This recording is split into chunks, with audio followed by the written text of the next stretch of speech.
Fora da Caixa. A análise dos factos que marcam a atualidade. Hoje é quinta-feira com Francisco Tavares. Falaremos sobre o financiamento dos pequenos Estados insulares em desenvolvimento, tomando como pretexto os resultados, as recomendações saídas da terceira Conferência Anual de Política Externa do Ministério dos Negócios Estrangeiros. Vamos olhar também e de novo para o programa de privatizações, e porque estamos no mês da mulher, iremos reservar alguns minutos aos desafios que se colocam ainda à mulher cabo-verdiana. Francisco Tavares, bom dia. Se calhar vamos começar por aqui mesmo. Nestes dias tem-se falado muito dos progressos que o país tem alcançado em matéria de direitos das mulheres, da sua emancipação, da sua presença hoje em praticamente todas as esferas de decisão, quer na administração pública, quer no setor privado, nos cargos de decisão e na política. Apesar dos ganhos, é preciso ainda aumentar o nível de participação. Há desafios e ameaças, a começar pelo fenómeno da violência baseada no género, que não dá mostras de abrandar. Francisco, como é que está o país em matéria de igualdade de género? Bom dia. Bom dia. Queria, antes de mais, saudar os trabalhadores da RCV e todos os radiovintes no país e na diáspora. Temos assistido a declarações sobre progressos em matéria de género em Cabo Verde, mas também temos assistido a casos muito sensíveis, né? A casos muito graves, como o caso de feminicídio. Cabo Verde tem que utilizar ao máximo o seu potencial. Cabo Verde não pode desperdiçar o seu potencial, especialmente no que tem a ver com o capital humano. Ou seja, o melhor que os homens e as mulheres de Cabo Verde podem dar a este país deve ser colocado ao serviço do desenvolvimento. E é neste particular que eu queria incidir-me, dizendo que as mulheres cabo-verdianas estão em vantagens em várias áreas, designadamente na educação, são mais instruídas. Basta dizer que pelo menos 57% das pessoas com nível superior em Cabo Verde são mulheres. É a maioria das pessoas ocupadas com formação superior também é constituída por mulheres. As mulheres vivem mais tempo, frequentam mais o ensino secundário e o ensino superior, têm melhores resultados. As mulheres estão em vantagem no domínio da saúde reprodutiva, no setor informal, mas, sobretudo, as mulheres também estão em desvantagens. E quando falamos de desvantagens, vamos começar pela VBG, portanto, pela violência baseada no género, que afeta, sobretudo, as mulheres, e pelos casos de feminicídio que têm acontecido, não é? E no domingo nós tivemos mais um caso na Assumada. Exato. Um caso que chocou a comunidade. Ou no município de Santa Catarina, sim. Que chocou a comunidade de Santa Catarina e chocou todo Cabo Verde. E seguramente aqueles que estão lá fora, aqueles que estão lá fora. As mulheres estão em desvantagem na política, como sabemos, não é? Na política, elas representam apenas 42% dos eleitos locais, apenas 38% dos eleitos nacionais, eleitos para a Assembleia Nacional. Estão em desvantagem no mercado de trabalho, ou seja, a nossa economia tem mais capacidade para gerar emprego para os homens do que para as mulheres. Por isso há menos mulheres ocupadas do que homens ocupados. E estão em desvantagem nas chefias da administração pública, mas o mais importante aqui é destacar que estão em desvantagem na economia. Ou seja, há um desperdício da capacidade produtiva das mulheres, porque tem uma participação menor no mercado de trabalho. E quando nós falamos, por exemplo, do setor empresarial, que determina o essencial da economia de Cabo Verde, apenas 41% dos empregados são mulheres. Portanto, há desperdício. Ao mesmo tempo, nós destacamos que apenas 29% de empresas cabo-verdianas são dirigidas por mulheres. E estas empresas representam apenas 15% da faturação das empresas em Cabo Verde. As mulheres têm uma minoria das empresas cabo-verdianas, ou seja, a maioria dos proprietários das empresas são homens. E, sobretudo, as mulheres têm maior presença na economia informal. Estão mais na economia informal.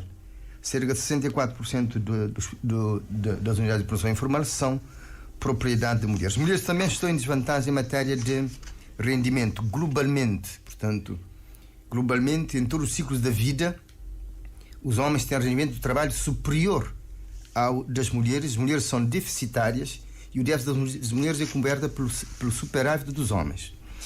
Mas há mudanças que já estão a operar, como costumo referir-me. Hoje, as meninas ocupadas, que trabalham por conta de outra, em média ganham mais do que os rapazes. E isto deve-se exatamente ao facto de elas serem melhor capacitadas.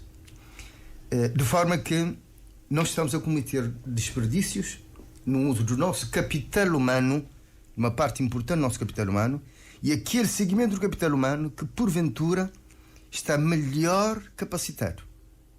As mulheres. E como é que podemos reverter estas desvantagens? E é por isso é necessário reverter essas desvantagens. Começo por... mas é preciso impulsionar essas mudanças. Começo pela questão da família. Nós temos o Ministério da Família. É necessário que hajam políticas integradas da família para promover a família, promover a criação da família, promover a estabilidade da família, promover a felicidade da família, promover a felicidade da família e em situação de felicidade não há feminicídio, não há violência. Mas para isso não bastam as políticas públicas. É necessário também que haja organização das comunidades e as entidades públicas, especialmente aquelas que são mais próximas, câmaras municipais, em parceria com o governo, devem trabalhar para a organização das comunidades, para o acompanhamento das famílias, por forma a que se possa evitar, se possa conhecer os riscos de violência doméstica, riscos que podem levar ao feminicídio. Mas para isso é preciso fazer essa transferência dessas competências para as autarquias, naturalmente com recursos também financeiros. Primeiramente é necessário que hajam políticas públicas para a família. Existem, mas elas estão um pouco dispersas. Como exemplo, temos o Ministério da Família. É necessário que hajam políticas públicas sistematizadas para as famílias. E é necessário, como disse mais uma vez, que haja organização das comunidades, dos bairros, das zonas, que haja um acompanhamento das famílias, designadamente pelas organizações comunitárias e com o apoio dos poderes públicos, designadamente do poder local. E desta forma, com o acompanhamento das famílias, acaba-se por acompanhar os riscos e evitar-se os riscos como os de VBG e de feminicídio. Mas, vamos terminar esta parte. Mas outro sim, neste particular, é necessário que os jovens e os homens dediquem mais ao trabalho doméstico para libertar as mulheres. É necessário desenvolver o Sistema Nacional de Cuidados para libertar as mulheres e, sobretudo, mais oportunidades às mulheres, como eu disse. Na política, no mercado de trabalho, no emprego, nas empresas, na chefia das empresas, na chefia da administração pública, mais empreendedorismo feminino, acelerar a transição da economia informal à formal, onde estão mais as mulheres, e mais oportunidades às mulheres na economia digital. E com isto, necessariamente, vamos acelerar o empreendedorismo, acelerar o desenvolvimento empresarial, acelerar o crescimento económico, dar mais oportunidades económicas às mulheres e, por esta via, reduzir as desigualdades e a pobreza. Fica então esta na sua leitura, precisamente neste mês dedicado à mulher, um dia depois também de o país ter comemorado o Dia da Mulher Cabo-Verdiana. Já tínhamos falado sobre o programa, a agenda de privatizações do governo, mas agora há um dado novo e que de resto foi aflorado na terça-feira pelo analista residente também do Fora da Caixa, José Maria Veiga, e que tem que ver com a proposta de alienação da participação do INPS na Cabo Verde Telecom. Pergunto-lhe se o Governo pode tomar esta decisão, tendo em conta que se trata de recursos dos trabalhadores e das entidades empregadoras. Bom, eu começo esta parte por, uma vez mais, felicitar todas as mulheres cabo-verdianas. Agora, eu não vou comentar a posição de um outro analista, mas já que o assunto foi suscitado, vou fazer. Sim, pelo menos dessa decisão, tendo em conta que este elemento faz parte também do programa de privatizações e de concessões do governo. Vou fazer a minha análise. Bom, em 2019, portanto, a ASA e o NPS adquiriram a PT Ventures os 40% da participação que tinha na Cabo Verde Telecom. Portanto, são esses 40% que constituíam um bloco indivisível que estavam em mãos de um parceiro estratégico. Portanto, a PT Telecom comprou através ao termo de um concurso público internacional que estava em mãos de um parceiro estratégico, e esse lote de 40% que se pretende alienar. Mas veja que quando o INPS e a ASA adquiriram esses 40%, sempre foi pretensão do governo que seja uma solução transitória. E há documentos, basta ler o acordo que foi assinado, há documentos que comprovam isso. Foi apenas uma solução transitória que o governo adotou, e o governo, na época, acreditava que o setor privado, um parceiro estratégico, faz melhor do que a solução que tinha adotado como solução de recurso.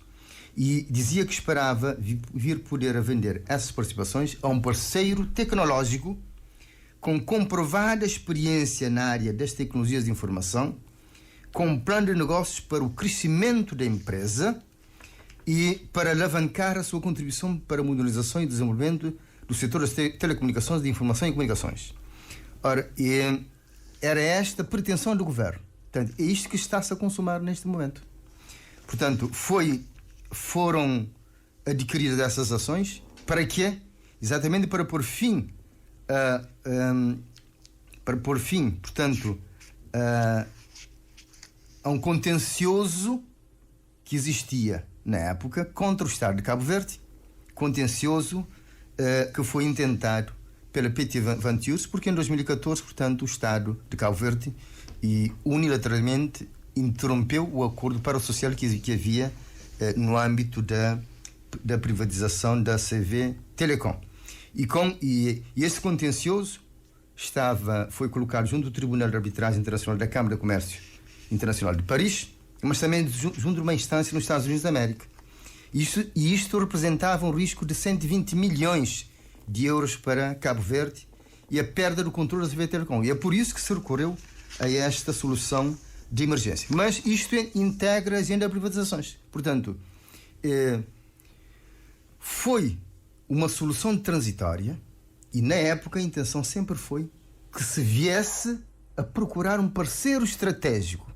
Agora, não vejo problema algum a que neste momento, no âmbito da agenda de privatizações, portanto, se faça a alienação dessas ações da ASA e da CV Telecom. Mas a preocupação é só alienar essa participação, essas ações, ou também subsiste ainda essa preocupação de escolher um parceiro estratégico para Cabo Verde, Telecom, no domínio das telecomunicações, que é fundamental para o desenvolvimento de Cabo Verde? A preocupação não é alienar essas ações, porque a ASA não tem prêmios de tesouraria, o INPS não tem prêmios de tesouraria. A preocupação principal é retomar o caminho em que nós estávamos quando se fez a compra dessas ações. Ou seja, a preocupação principal é mobilizar, trazer para a CV Telecom um parceiro estratégico com capacidade financeira, com capacidade tecnológica, capaz de alavancar o desenvolvimento da empresa e de expandir o mercado das telecomunicações em Cabo Verde. É isto.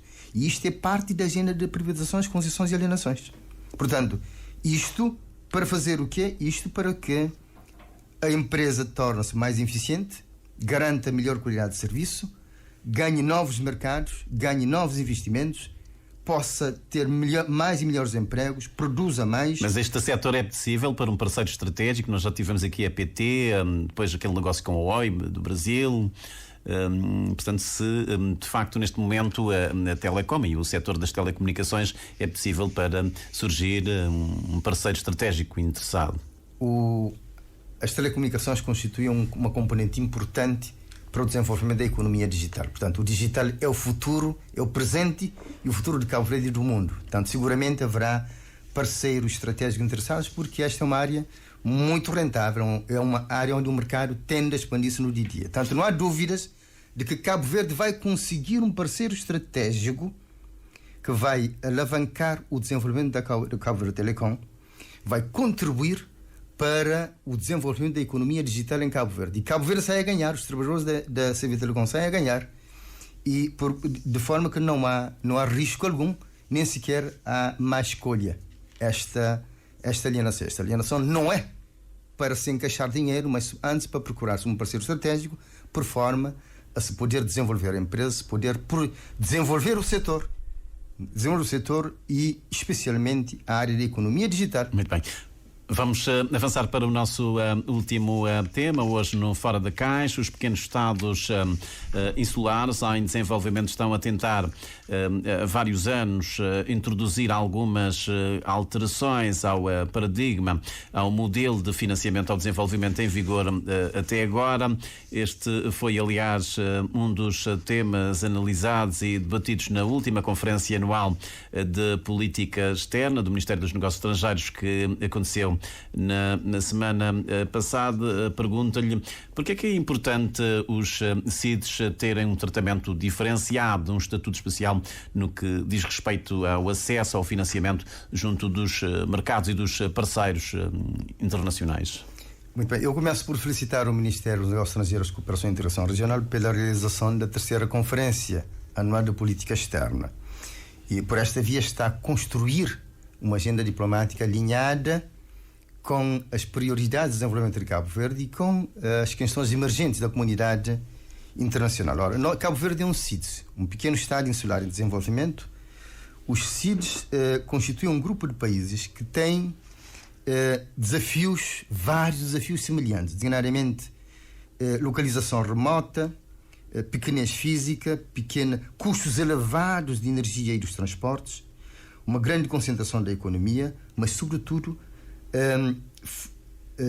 áreas baixas e extrema vulnerabilidade às mudanças climáticas e aos riscos naturais, e extrema fragilidade dos seus ecossistemas e alto nível de endemismo. Ora, os CIDs precisam de financiamento adequado, precisam de soluções próprias para o seu desenvolvimento. E é por isso que constituem um grupo desde 1992. E é por isso que nós estamos em Cabo Verde, portanto, nós somos um CIDs. Em Cabo Verde temos políticas públicas sobre as mudanças climáticas. Aliás, os CIDs são o grupo que menos polui, mas que mais sofre com as mudanças climáticas. Nós temos políticas para as mudanças climáticas, estamos a construir uma diplomacia climática, temos governança, estamos a construir a governança para a diplomacia climática, exatamente porque as mudanças climáticas estão a acontecer. As mudanças climáticas que acabam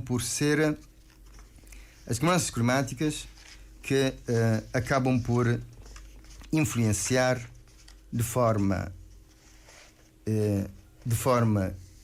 determinante o presente e o futuro, ou seja, o aumento da temperatura devido à libertação de gases com efeito de estufa. E quem liberta esses gases? Portanto, é a produção de energia, é a indústria, é a própria agricultura, é a produção de resíduos, é o uso de químicos, inclusive a forma como nós utilizamos os solos. E está acontecendo. Nos últimos tempos, o aumento de 1,1% de 1,1 graus centígrados de temperatura já desencadeou várias mudanças, como na última década, como o aumento do nível do mar. Tivemos uma última década mais quente da história, a perda da biodiversidade e as secas, né? Secas que expõem as populações ao stress hídrico, térmico, a desertificação e problemas de segurança alimentar, mas também incêndios, cada vez mais incêndios, calor extremo, aumento do nível do mar, inundações e desaparecimento de corais. E tudo isto está acontecendo E está acontecendo isto, nós também somos vulneráveis a isto. Até porque nós dependemos sobretudo do turismo. A maior parte dos estabelecimentos turísticos estão à beira-mar. Nós dependemos também da agricultura, e a agricultura também é altamente vulnerável às mudanças climáticas. E então, os sítios, as mudanças climáticas vão intensificar-se em Cabo Verde, vão intensificar-se nos sítios. E é por isso, como eu disse, nós temos políticas públicas. Portanto, Cabo Verde tem políticas públicas sobre as mudanças climáticas. Políticas que têm a ver com a redução das emissões, embora nós emitimos pouco, com a adaptação às mudanças climáticas, porque não podemos, vão acontecer, mas também com o aumento da resiliência. Com o aumento da resiliência. Políticas públicas, sim.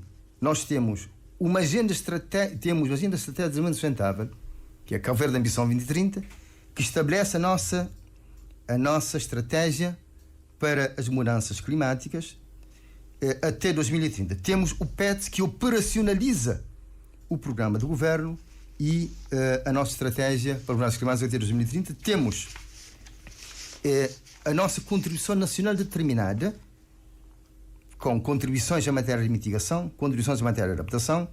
Temos a nossa estratégia nacional para a neutralidade carbónica até 2050. Temos um plano de adaptação às mudanças climáticas para integrar as mudanças climáticas nas políticas públicas e para contribuir para o aumento da resiliência. Temos um programa nacional de apoio à governança e ação climática. Temos já uma proposta de quadro de governança climática. Nós já temos a 4ª Comunicação Nacional das Mudanças Climáticas e, entre outros, estamos a construir a Lei do Clima. Já estamos a avançar com inovações em matéria de financiamento climático. Temos também com o novo quadro de governança climática. E como eu disse, nós temos uma estratégia nacional. Agora deixa-me perguntar-lhe, concorda com o vice-primeiro-ministro, o ministro das Finanças, que de resto fez um encerramento dessa conferência quando diz que nesta matéria, diplomacia climática, obviamente estava a falar em termos genéricos e a nível internacional, as coisas estão a andar muito devagar, há muita conversa. Realmente há muita conversa sobre o financiamento do clima. Há muita promessa não cumprida. E é por isso que, sendo os CIDs os mais prejudicados com as mudanças climáticas, os CIDs constituem uma força importante para promover a aceleração da ação a nível internacional, designadamente o financiamento. Não é? Por isso, então, nós temos uma estratégia nacional de CIDs, não é? Para que possamos ter uma ação efetiva, possamos desempenhar um papel importante no âmbito dos CIDs. E então nós precisamos de uma agenda diplomática para os CIDs. E é por isso que... E o índice da vulnerabilidade multidimensional vai sair ou não? Exato. E é por isso que essa conferência vem em bom momento. Vem em bom momento. Porque com essa conferência, portanto, nós começamos a construir uma agenda diplomática ao serviço também das políticas públicas que temos no domínio do clima, ao serviço da nossa prestação nos CIDs. Muito bem. Nós temos... Só para terminar, porque já esgotamos o tempo. O índice de vulnerabilidade multidimensional deve ser aprovado e é essencial para facilitar o financiamento climático. Por outro lado, há que operacionalizar dados associados aos impactos das mudanças climáticas. Portanto, entre outros, há que aumentar o financiamento para adaptação e mitigação. Muito bem, portanto, há importantes agendas no domínio do clima, especialmente no âmbito dos CIDs, que querem, portanto, que Cabo Verde tenha uma agenda própria, tenha um foco diplomático, tenha capacidades para assim fazer. Sim, senhor. Esgotamos o nosso tempo, Francisco. Inclusive, Cabo Verde deve efetivamente passar a ter uma estratégia nacional de política externa para poder realizar a sua missão. Fica clara a sua leitura em relação a isso. Chegamos também ao fim do nosso Fora da Caixa, a edição para esta quinta-feira. Já agora, uma feliz Páscoa para si e para a sua família. A gente se vê na próxima semana.